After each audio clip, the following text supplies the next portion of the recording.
just few hours to go before the US and Iranian ceasefire appeared to be collapsing, US President Donald Trump decided to extend the window, but with a condition. Naval blockade of Iranian ports will continue.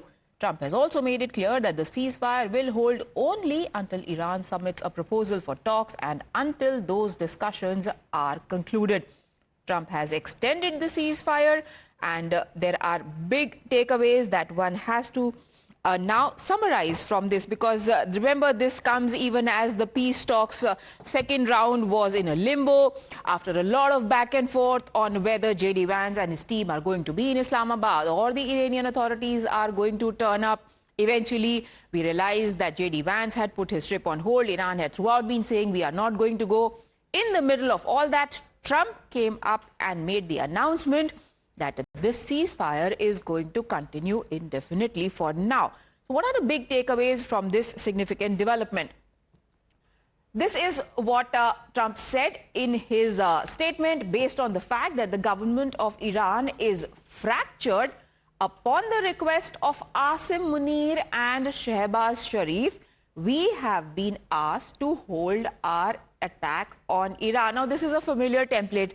When Trump wants to do something, he makes Pakistan, uses their shoulder to make an announcement so that he seems to be grandstanding in that case.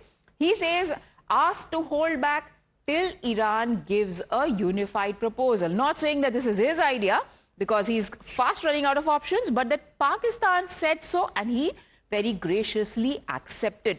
Directed our military to continue the blockade. However, this is the very point of contention to which Iranian authorities have now objected repeatedly. He says eventually will extend ceasefire until the proposal is submitted.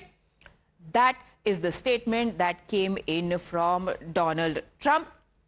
Meanwhile, in Iran, the mood is defined by one word, which is mistrust. While US President Donald Trump refused to lift the naval blockade on Iranian ports until Tehran submits a proposal for talks, Iran's Foreign Minister Abbas Araghchi has warned blockading Iranian ports is an act of war and a violation of the ceasefire, adding that his country knows how to resist bullying. Let me now take you through their statement. Iran has said it is not acceptable to us to talk while the blockade continues, but Trump is sticking by his stand. Trump is saying Iran wants Hormuz open to earn $500 million a day, but Iran is saying blockade is a violation of ceasefire and therefore we do not want to come to the talks table. Trump insists that there is going to be no deal if they don't block Hormuz, which means that they are saying that that is working in our advantage. We are holding it as a leverage on Iran to bring them to the talks table. But Iran says that US's naval blockade is an act of war, that it is illegal, and which is why we are not ready to talk with them, because it generates mistrust. Now, let's also tell you about a sharp turnaround, that Donald Trump has made in the last 24 hours. Just few hours before the ceasefire deadline, US President said he did not want to extend the truce and that the US military was raring to go and bomb Iran. Just hours later, after weighing his options perhaps, Trump announced that he was indefinitely pushing back the end of two-week truce, the most recent in a series of reversals, now termed TACO, or Trump always chickens out. Srinjoy is now going to join us for more on this. Srinjoy, what does one make of the situation as it stands right now? Well, there's a ceasefire, which is a lot better than people fighting. But how long this ceasefire lasts also remains to be seen. Because one thing, there is no deadline. Secondly, it's up to Iran. Iran has to decide when it has to submit a proposal. That proposal probably goes to the Pakistanis. The Pakistanis send it to the Americans. The Americans look at it and then decide. So it's obviously going to take a while. Meanwhile, if nothing else, what was the alternative? The alternative was that the operations would begin. which means that Iran's power stations, Iran's pipelines, Iran's oil refineries would all get hit. So what would Iran do then? Iran would hit oil wells, Iran would hit refineries, Iran would hit the water plants, the desalination plants in the Gulf.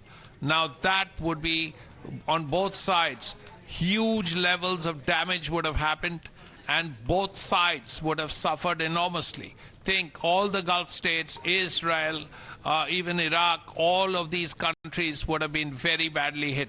Now, at least there's an opportunity, not a very good one, but still an opportunity to sit together and find a solution. How that will happen, we don't know as yet, but at least there is an opportunity to talk as long as this ceasefire continues. Right, at least there is an opportunity to talk. As Srinjoy said yesterday, it's always better to talk than to press the triggers. Trump, for now, seems to have hit the pause button once again. But beyond the announcement, what exactly is driving this extension of ceasefire? We just showed you how the turnaround came within hours. So let's read between the lines and try and decode what would have prompted this reversal of stance when it comes to Trump. Now, first reason that is being cited is approval ratings facing the heat. War clearly is hurting his popularity, especially as midterms are looming. And now there is concrete data that is being thrown up by surveys that shows that his popularity is on a decline. MAGA base, the Make America Great Again base, is also questioning the war. Some of the most strident supporters of Trump's policies are also now asking questions about whether this war was the best decision that he has taken. Third, rising prices of gasoline. It is now at $4 and it is hitting the pockets of US voters. This fuel pain is denting public sentiment and could eventually also reflect during the midterm elections. The next reason, Republican cracks are showing even in his own ranks. Democrats have always been opposing this, but even in his own ranks, more and more people are now coming out and voicing their concerns. Lawmakers who are uneasy with how Trump has played out his strategy for this war. Midterm risks are rising. Everything else that we've spoken about so far eventually boils down to the midterms that are looming. This war could hurt Republicans' chances when that midterm happens. A big concern for Trump. And we've got more breaking developments coming in. Tensions in the Strait of Hormuz are escalating rapidly despite the ceasefire extension, with multiple firing incidents now being reported within the last few hours. A vessel west of Iran this time has been fired upon, while another ship believed to be the MSC Francesca has suffered significant damage to its bridge after coming under fire near Oman coast. Iran has defended the action, which basically means that this action was initiated by Iran, claiming it was enforcing maritime law after the vessel failed to respond to warnings. But coming at a time when Gulf countries are calling for de-escalation and have been urging repeatedly, Srinjoy, that the Strait be kept open, this firing incident versus Trump's continued blockade of Iranian ports is not going to make it very easy for both the sides to come up with eventually an agreement that both would agree to. Yes, not only that. Think of the captains of the ships. Think of the shipping companies. When they see a ship being fired upon, the bridge damaged, what will the shipping companies do? Will they send their huge tankers and container ships and freighters into literally the line of fire? Probably not. They don't want to take the risk. So when that happens, you will have fewer ships even trying to enter or exit the Persian Gulf through the Strait of Hormuz. That's a very clear sign. Basically, it takes one ship to be hit.